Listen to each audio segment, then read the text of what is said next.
expose Quebecers to conspiracy theories, according to the Premier. Quebec Premier Francis Legault is refusing to hold a debate in the legislature on vaccine passports, partially because he says he fears Quebecers would be exposed to conspiracy theories. I mean, you just can't make this stuff up.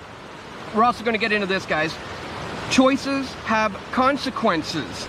Can you sue if an unvaccinated person gives you COVID-19? Well, as I said here on Twitter, meaning you're vaxxed, you still get COVID, then you want to legally blame the unvaxxed. Folks, losers will be losers. And on that note, I mean, if you are contracting COVID-19 when you've been vaccinated, maybe you should be suing the manufacturers of the vaccines and not the person who you think may have given it to you. We're also going to take a look at this, guys. Alberta won't be scrapping COVID-19 measures as planned for two main reasons, and I told you exactly what these reasons were going to be long before this, folks, saying that as soon as cases start to rise in the fall, that they're going to bring this back, and as soon as we hear of these new variants and people get more scared about the Delta variant, that they would be bringing back these mandates. So as I said, it wasn't over. Nothing was over, as Pat King may have tried to have you believe that he defeated this thing and it was all because of him. Well, that's simply untrue.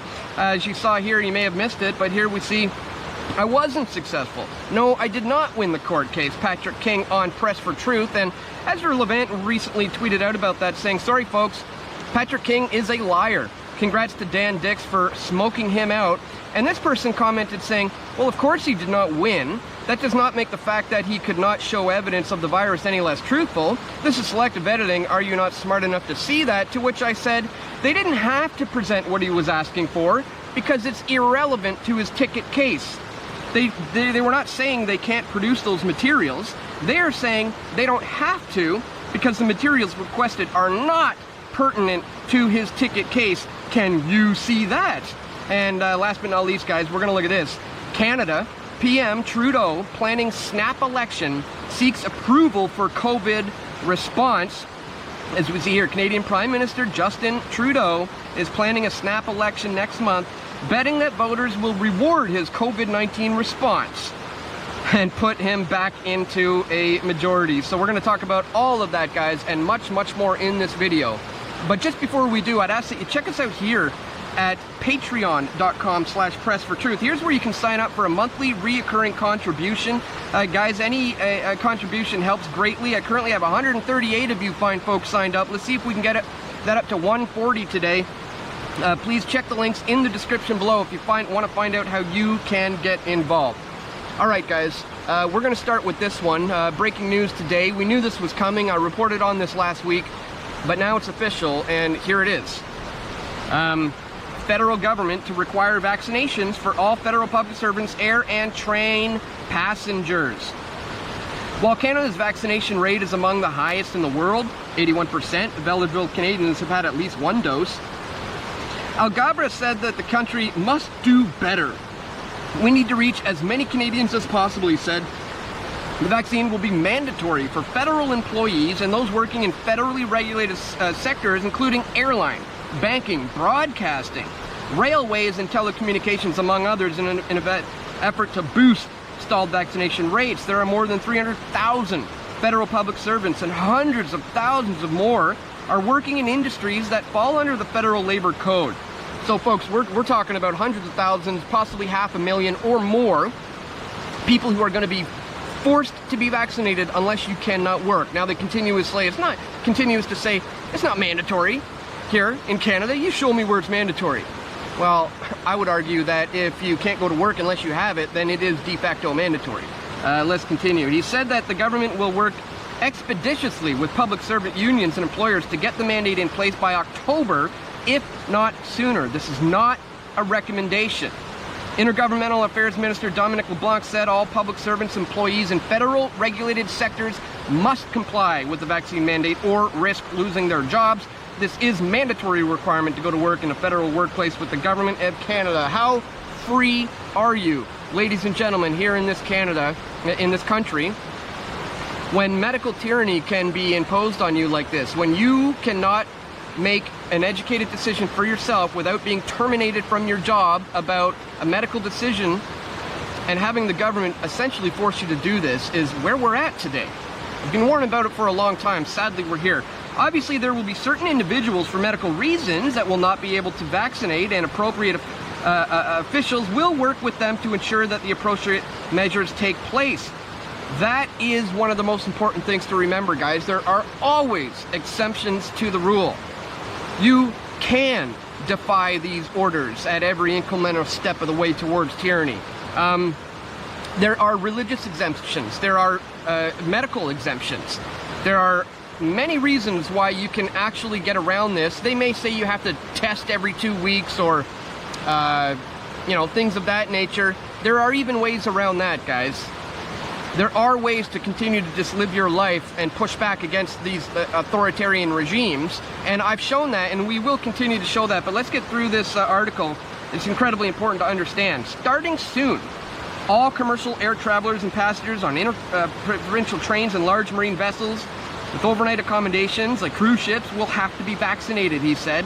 Accommodations will be made for those few who are unable to be vaccinated. You hear that? Those few who are unable to. So remember, there's always exemptions to the rule. I've never been tested once. I've never been vaccinated once. I will not be getting a passport, you know, digital vaccine ID, but I'll still be traveling. I'll still be doing the things I want to do, and you watch, and I'll show you how to do it. Vaccine requirements in transport sector will help protect and safe employees, their families and passengers and communities, and more broadly will hasten this. When asked these measures would take effect, he said it's developing a measure and practical approach to requiring vaccine in these sectors as quickly as possible, guys. And as I've said, I've shown you how to do this once before. You know, when they put on the travel restrictions on inter-province travel restrictions, and even within different health zones in British Columbia, they said you absolutely cannot do that. And I proved you can in this video, how to get through a COVID-19 84 travel checkpoint with Press for Truth. Let me crank it up here, see if we can actually hear this. I'll replay this for a second. This is where I asked the officer, saying, you know, I tell him when it's going home, he says, you have to tell me where. I said, no, I don't. And he says, yes, you have to. Just watch this. So the reason we're here is for the compliance on the provincial health order for travel restrictions. Okay. What's your purpose for travel today? Heading home. Okay, and where's home for you? I don't want to answer that. Okay, and why not? Just don't feel I need to answer that question. Well, actually you do. You have to let us know where you're coming from, what the purpose of travel is, and where you're going to. So there you see him telling you that you have to do it, but then later in the video I get pulled into secondary and I explain to their supervisor that no, I don't have to, and he agrees and he allows me on my way. Because I'm one of the very few who actually understood my rights and stood up for them, and you guys can do this too. You do not need this vaccine passport in order to travel. They're going to tell you that emphatically over the news constantly to scare you into just accepting this thing.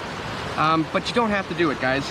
All right, let's move on. This is just absolute insanity here in Quebec. They are saying that any debate about vaccine passports is going to potentially bring up conspiracy theories, and the Premier wants to avoid that. Legault added that neither debate nor legislative hearing are needed on the government's plan to impose vaccine passports because the three largest opposition parties support the health order. Do you realize what that means? They're saying you can have no debate on this because the government has already decided this issue for you. Let's look at it again. He adds, neither debate nor legislative hearing are needed because the government's plan to impose these vaccines, because the three largest opposition parties support the health order. So there you go. That's just done and done. The three largest parties already support this, so too bad for you. Quebec's second and third largest opposition parties, however, have called for a debate in the legislature on the passport system. Here, Legault says he feels he has support from citizens for passports because 85% of residents of over 12 years old have received at least one dose of COVID-19. And here's where it gets crazy. Speaking of reporters, he says that he doesn't want people whom I won't name to explain that vaccines are a conspiracy and the government is looking to put chips in people's arms to track their movements. Whoa, that escalated quickly. Where is that coming from? You know, what's interesting, guys, is I hear more about this theory to put microchips in people's arms through the vaccines, through the mainstream media outlets, than I do through my own circles and networks, guys. And that really tells me something, you know, because I understand how the MSM operates. And maybe there's really something more to this because of the fact that they're trying to sugarcoat it so much. But anyways, let's continue. Legault has said the state will require people to show proof of vaccination to access non-essential businesses such as gyms and restaurants by September 1st. And as I've been explaining over and over again, it begins with non-essential, but then it morphs into the essential, where it's going to start with long-term care home facilities, and we're already seeing that today. Dr. Bonnie Henry announcing that now you have to be vaccinated to enter long-term care home facilities. I said that months ago. It's going to start with that, then hospitals. Then eventually you're going to get into the grocery stores and all the things that are basic essentials. And that's when we're going to be living in the dystopian COVID 1984 nightmare. But we can stop that from happening if we continue to push back on these incremental moves. And if you do what you need to do, step outside of the system, become fully self-sustainable. But we'll talk a little bit about that a little later. But let's continue here. Quebec is reporting that 369 new cases of COVID-19 today, and no additional deaths linked to the coronavirus. Hospitalizations rose by 14 from one day prior, from 80 to 81. 28 people were in intensive care. And he says here, I don't want certain people, whom I won't name, come and explain that there's a conspiracy, that it's not good to be vaccinated, that it's, in the end, we're putting a microchip in people's arms to follow what they're doing. Stories like that, he said. It's just, again, interesting to me that he would be putting this out there. But here's the real conspiracy, folks. Look at this. Just a paragraph above this, here's the real conspiracy. 369 new cases today with no additional deaths. Well, I've shown this time and time again before on this channel, guys, but there's new viewers all the time, and sometimes the truth needs to be reiterated over and over for people to really understand it. So I'm going to drive it home here today. This is how cases are defined. You have probable cases, and you also have confirmed cases. Now, when they are considering cases that they report on the news, guess what? They count both confirmed and probable cases. Now, let's specifically look at the definition of what that means. We see here, a probable case is a person who has symptoms compatible with COVID. So you may just have symptoms. Maybe you were tested, maybe you weren't tested, maybe you were and you came positive, maybe, but you got symptoms, you're a case.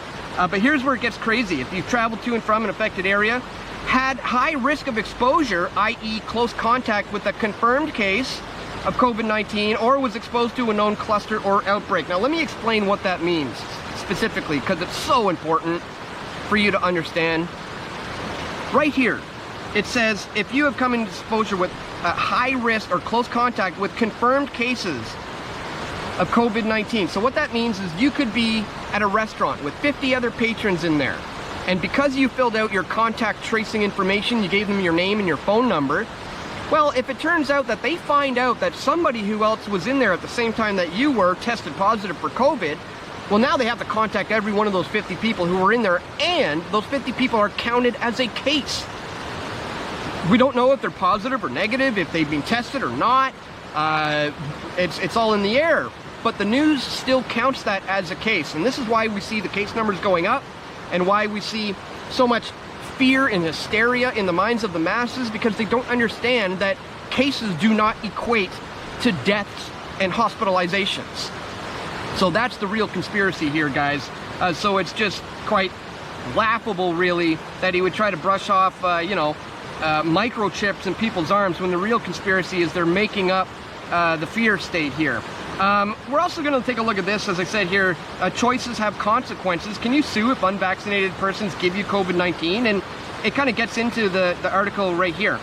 Kaplan argued that if an unvaccinated person infects and hospitalizes someone else, lawsuits should happen. Just like when somebody doesn't adequately protect their pool with a fence or cover their well with a lid, the unvaccinated may be liable for medical bills, he says.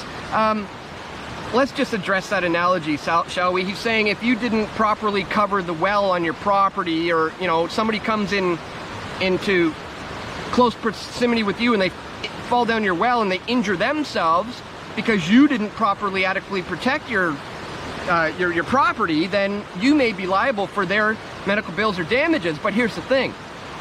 A cover on the top of a well is adequate protection, as they say. This highly experimental vaccine, which can't even be called that, it's mRNA technology, is not adequate protection. We've seen all the adverse health reactions. We've seen the Bell's palsy. We've seen the blood clotting. It goes on and on. We've seen the flat out deaths. So no, it's not adequate protection whatsoever. So the whole basis for this thing is nonsense.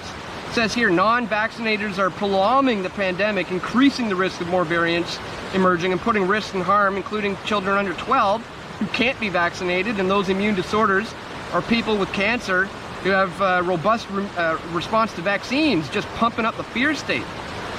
Liability shouldn't be applied to people who can't be vaccinated for medical reasons, or age or lack of access, nor does it mean that those who have suffered vaccine fault are liable. Oh, interesting.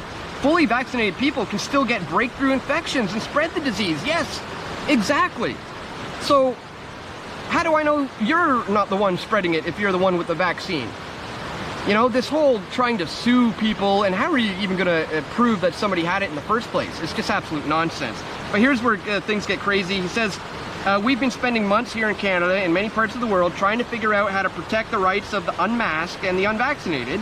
He says there's lots of politicians in Alberta and Florida and Texas who continue to say that we have to really make sure we don't force or coerce anybody. They have their freedom. It's a simplistic and flat out stupid interpretation of freedom, and it has moral valence all wrong. Let's read that again. A simplistic and flat out stupid interpretation of freedom. What an unbelievably ridiculous thing to say. A simplistic and flat out stupid interpretation of freedom.